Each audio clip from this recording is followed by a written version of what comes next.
तुम्हाला शपथ घ्यायला सांगितली आहे मी. दादासाहेब, तुम्ही आमच्यावर विश्वास का ठेवत नाहीये? बाप नाही दाखवला तर त्याचं श्राद्ध घालायला लावणारा माणूस आहे मी तुमच्या लग्नाला नव्हतो, त्यामुळे मला नाही माहिती तुमचं लग्न झालंय की नाही ते. त्यामुळे तुम्ही शपथ घेतल्याशिवाय मी तुमच्यावर विश्वास ठेवू शकत नाही. तुमच्या दोघांचा भाऊवर खूप जीव आहे ना. त्याची शपथ घेऊन सांगा तुम्ही दोघं नवरा बायको आहे का. आणि हे घर, या घराचं घर पण जपणं हे माझं कर्तव्य आहे. आणि असं पण राया, कर्तव्य पार पडण्यासाठी कुठलं नातं असलं पाहिजे असं नाहीये ना. तू इथं माझ्यासोबत राहतेस, त्यासाठी मी तुझे किती आभार मानावेत ना तीच मला कळना झालं. आम्ही तुम्हाला काहीतरी करायला सांगितलंय. काय गोंधळ चालला? भाऊसाहेब, अहो कृष्णी आता विधात्यांची सून आहे आणि तरी बी ती माहेरचं नाव लावते अजून, म्हणून मामांजी भडकले ती. त्यांचं बी तसं बरोबरच आहे म्हणा. तुम्हाला विचारलंय का या घरात नेमकं काय चाललंय? कोणी सांगेल का आम्हाला? भाऊ, या घरच्या सुनेला नवऱ्याचं नाव लावायची लाज वाटते. ही तुझी सून अजूनही माहेरचंच नाव मिरवते. हे बघ,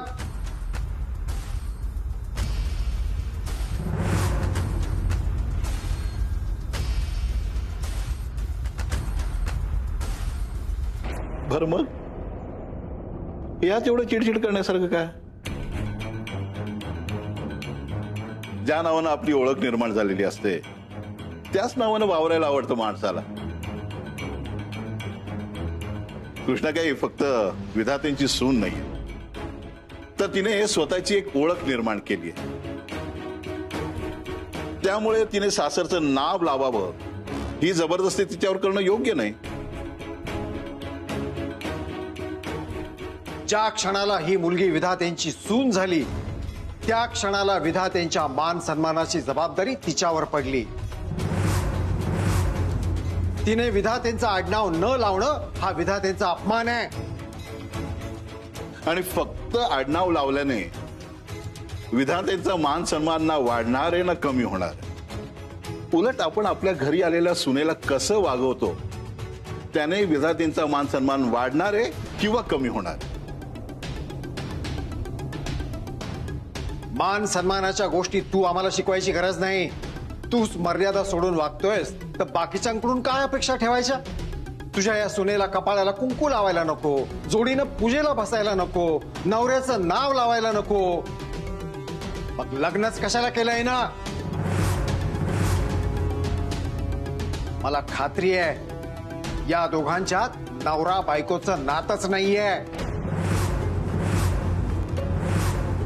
माझा या दोघांच्या नात्यावर विश्वास नाहीये. मग आता तुमचा विश्वास बसावा म्हणून यांनी काय परत लग्न करावं? एवढं करायची गरज नाहीये. यांनी फक्त शपथ घ्यावी. आमचा असल्या भंपक गोष्टीवर अजिबात विश्वास नाही. रायकृष्णा, पोरांनो जा तुमच्या खोलीत. थांबा.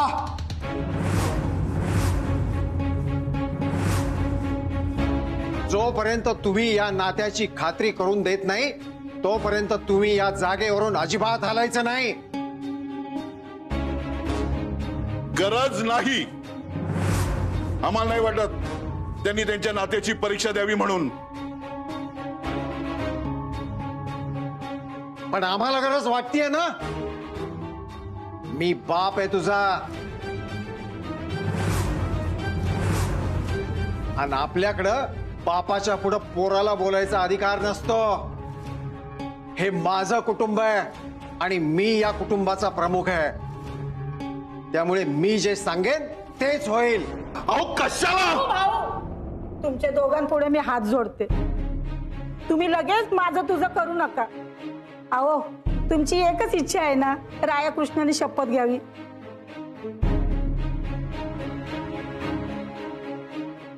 राया कृष्णा, माझी शपथ घ्या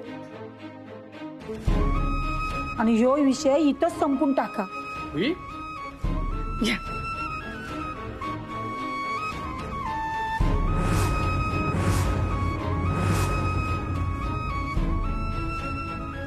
आम्ही दोघं शपथ घेऊन सांगतो, आम्ही दोघं नवरा बायको आहे.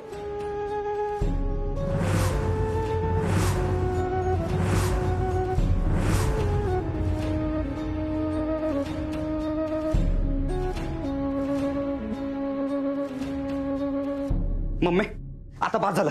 आता इथं थांबायचं नाही अजिबात. अरे काय झालं? काय झालंय तेवढा अपमान काय कमी झालाय का? आता इथनं पुढे जर अपमान झाला ना मम्मी, तर इथं 1 मिनिट थांबत असतो मी. तुझा कोणी अपमान केला? कुणी केला? दादासाहेबांनी. त्यांनी कधी केला? आता बघितलं नाही का तुम्ही?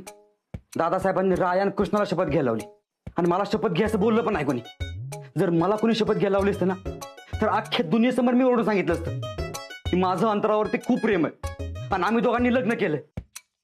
माणसाचं श्वासावर जेवढं प्रेम असतं ना मम्मी, तेवढं माझ्या अंतरावरती प्रेम आहे. नंतर आय लव्ह यू. अगं मम्मी कशाला मारती आता? माझं तुझ्यावरती प्रेम आहे की, पण बायकोपेक्षा थोडं कमी आहे. तुझं प्रेम घाल चुलीत. तुझा मेंदू का नाही पाक साडलाय बघ, त्याच्यामुळे तुझं डोसकं चाललं ना झालंय. अरे इथं आमचं काय चाललंय, तुझं काय चाललंय? त्या राया कृष्णेच्या मध्ये नक्की काय गडबड आहे ती बाहेर येता येता राहिली.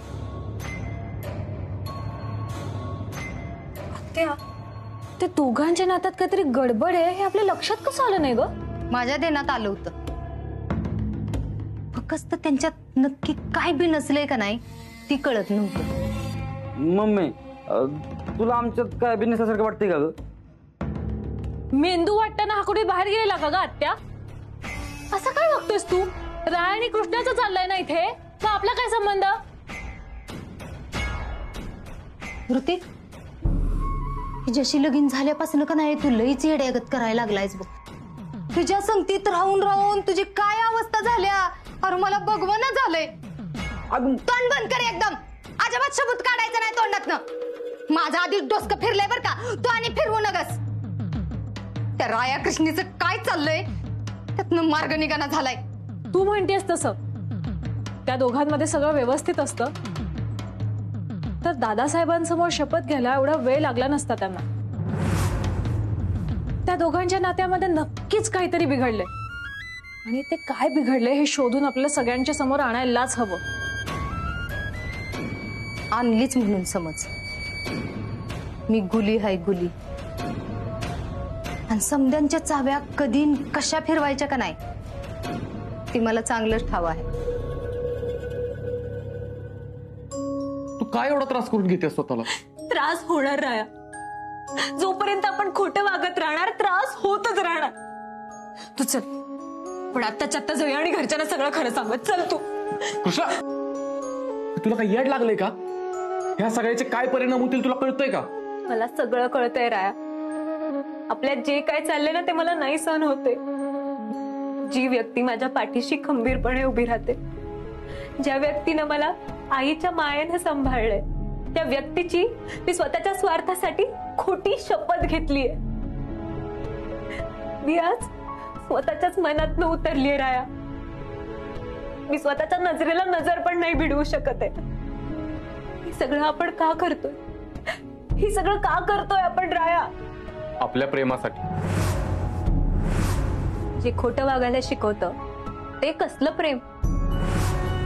प्रेमात जगाशी लढायची ताकद असते. प्रेम वास्तवाचा स्वीकार करायला शिकवतं. आपण प्रेमात सगळंच लपवून घरातल्यांना फसवून जगतोय. कारण ही जग, आपल्या घरातली माणसं आपलं सत्य स्वीकारणार नाहीयेत. बघ, थोडा वेळ जाऊ दे, सगळं नीट होईल. फक्त थोडे दिवस सहन कर. एकदा का तुला हा पुरस्कार मिळाला ना, की सगळ्यांनाच तुझा अभिमान वाटेल. बऱ्याच प्रश्नांची उत्तरं आपोआप लोकांना मिळून जातील. आपल्या सगळ्या अडचणी संपून जातील. त्या पुरस्कारापेक्षा माझ्या कुटुंबाचा माझ्यावर असणारा विश्वास माझ्यासाठी जास्त महत्वाचा आहे राया. आणि मी? अरे काय विचारतोयस तू राया? तू माझं आयुष्य आहेस. मग माझ्यासाठी फक्त थोडं दिवस हे सगळं सहन कर. तुला पुरस्कार मिळावा ही माझं स्वप्न आहे.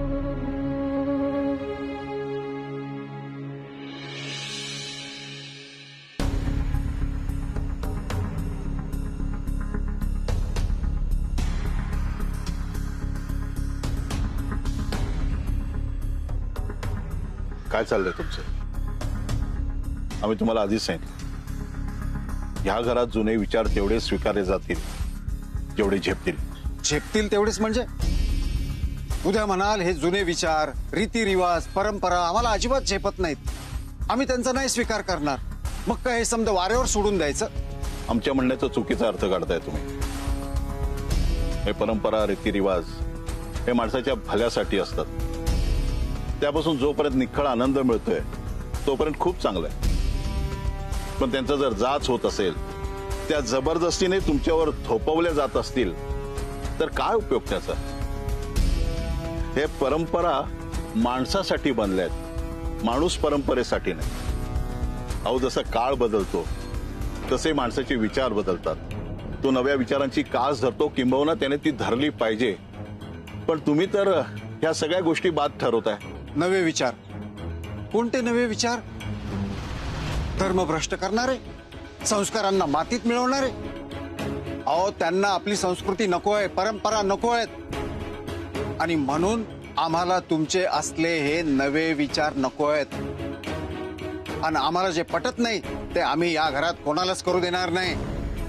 अहो, पण हे सगळं आम्ही नव्हतो तोपर्यंत या घराची समधी जबाबदारी तुझ्यावर होती.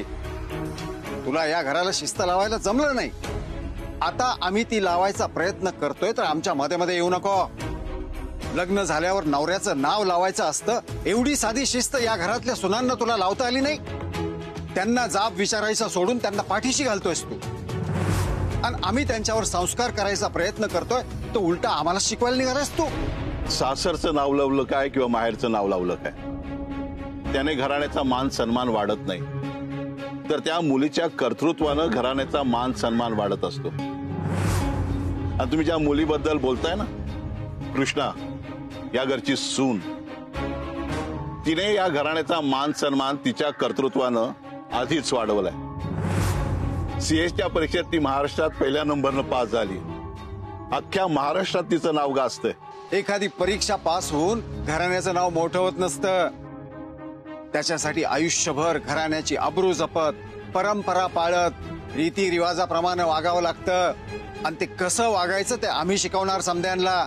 एक गोष्ट असं मी तुम्हाला निक्षून सांगतो, जोपर्यंत तुमच्या विचारांचा घरातल्या लोकांना त्रास होत नाही तोपर्यंत आम्ही काय बोलणार नाही. पण ज्या दिवशी या गोष्टीचा अतिरेक होईल त्या दिवशी आम्ही या गोष्टीचा विरोध करू. ही गोष्ट ध्यानात ठेव.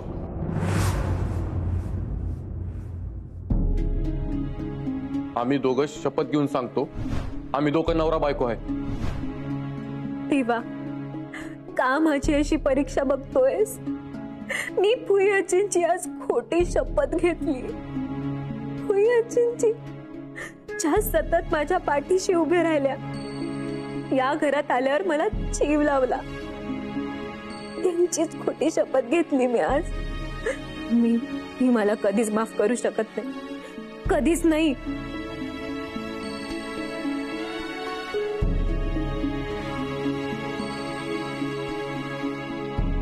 चल माझ्याबरोबर कृष्णा, कुठं?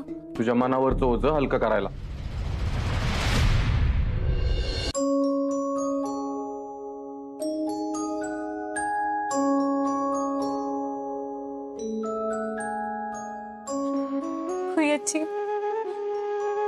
फुईआजी, मला माफ करा, मी तुमच्याशी खूप चुकीचं वागले, तुमच्या भावनांशी खेळले. मी खूप वाईट आहे, खूप स्वार्थी, पण मी तुम्हाला वचन देते, यापुढे असं काही बी नाही होणार. कोण म्हणलं तू खोटी शपथ घेतलीस? माणूस लपून इतरांना न सांगता करतो त्यालाच खोटं वागणं म्हणतात. पण मीच तुम्हाला शपथ घ्यायला लावली होती, यात तुमची काय चूक? मी तुमच्या प्रेमाचा गैरफायदा नको घ्यायला होता. कोण म्हणलं तुम्ही गैरफायदा घेतला? एकमेकावर जीवापाड प्रेम करणाऱ्या दोन जीवांसाठी मी माझी खोटी शपथ घ्यायला लावली. याचं मला काही वाईट वाटणं झालंय तर तू का त्रास करून घेतेस? कारण माझं मन मला खाताय फुईआजी. माझं तुमच्यावर खूप प्रेम आहे. माझ्या खोट्या शब्दामुळे तुम्हाला काही झालं तर मी नाही सहन करू शकणार. काय नाही होणार मला. उलट तुमचं माझ्यावरचं प्रेम मला ठणठणीत ठेवतं की नाही बघा. तुम्ही दोघं माझ्या डोळ्यासमोर हाय तोपर्यंत मला कायच नाही होऊ शकत. पण तुम्ही दोघं एकमेकांपासून वेगळे झालात तर मात्र मी नाही जगू शकत. अहो ही काय, मला रडू नका म्हणतात, स्वतः रडताय. नाही रडणार, पण तू रडू नकोस. तुझ्या डोळ्यात पाणी असताना माझ्या ओठावर हसू कसं येईल? आणि मी तुमची खोटी शपथ घेतली, तुमच्याशी खोटं वागली, मग माझ्या डोळ्यात पाणी कसं नाही येणार फुईजी? मला माहित होतं तुमचं भाऊवर लई प्रेम आहे. त्याची खोटी शपथ तुम्ही कधीच घेऊ शकत नाही, म्हणून तर मी पुढे आले. अगं मला तुमच्या घटस्फोटाबद्दल माहिती होतं. तुम्ही हे समज कशासाठी करताय हे बी ठाऊक आहे, म्हणून मी तुम्हाला माझी शपथ घ्यायला लावली. कारण ती मला लागणार नाही. अगं फुयाजी, मी बी तिला तेच समजायचा प्रयत्न करतोय, तर ते ऐकनाच झाली. सारखा विचार करून स्वतःला त्रास करून घेत होते. लय हळव्या मनाची आहेस तू. कधी कधी तुझं कौतुक पण वाटतं आणि कधी कधी लय काळजी वाटते बघ. पोरी, एवढं हळवं राहून कसं चालत? कशी टिकशील या जगात? तुमच्यासारखी आजी सोबत असेल तर मला नाही वाटत भीती या जगाची. माझं जग तुम्ही, राया, मामा, मामी, विधातेचं अख्खं कुटुंब. पण मला त्यांच्याशी खोटं वागावं लागतंय, याचा मला खूप त्रास होतोय. कधी कधी खोटं बोलून काय चांगलं होणार असेल तर खोटं बोलावं लागतं पोरी. तुम्ही जे काही केलंय ते तुमच्या प्रेमासाठी केलं. खरं तर तुम्ही दोघांनी कायम एकत्र राहावं म्हणून तुम्हाला हे समज करायला मी भाग पाडलं. त्यामुळे जे झालं ना ते विसरून जा आणि परत ह्यांना तुमच्यावर संशय घ्यायची कुठलीही संधी देऊ नका. काय?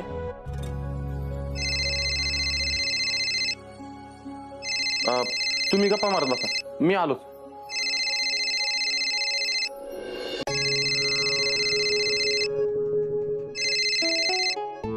हॅलो. कृष्णाला पाठवलेली निमंत्रण पत्रिका मिळाली ना? हो मिळाली. बरं, त्या निमंत्रण पत्रिकेवर दिवस, वार, वेळ सगळं छापलंय. त्यानुसार तुम्हाला कार्यक्रमाच्या दिवशी मी घेऊन येतो कृष्णाला. नाही सर, तुम्हाला मुंबईला यायला उद्याच निघावं लागणार आहे. उद्याच? हो. काय झालं, काही अडचण आहे का? नाही नाही, मी घेऊन येतो कृष्णाला. हा.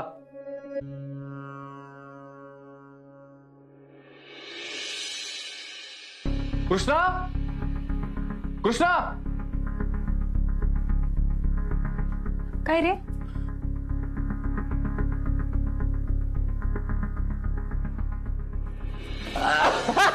कृष्णा कृष्णा कृष्णा.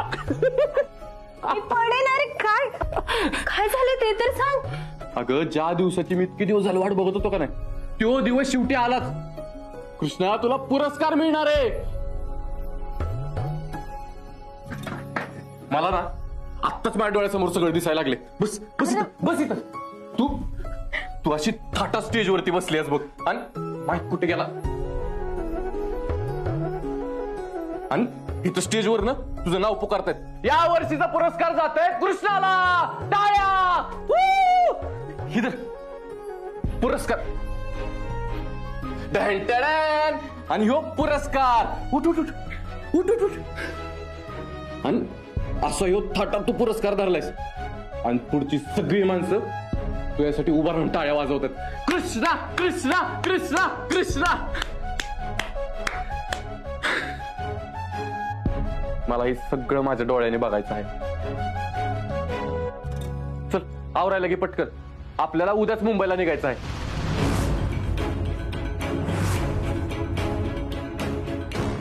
कृष्णा, तुला आनंद नाही झाला का? राया, मला आनंदापेक्षा टेन्शन जास्त आले. दादासाहेबांना काय सांगणार आहोत आपण? त्यांनी आपल्याला मुंबईला जायची परवानगी दिलीच नाही तर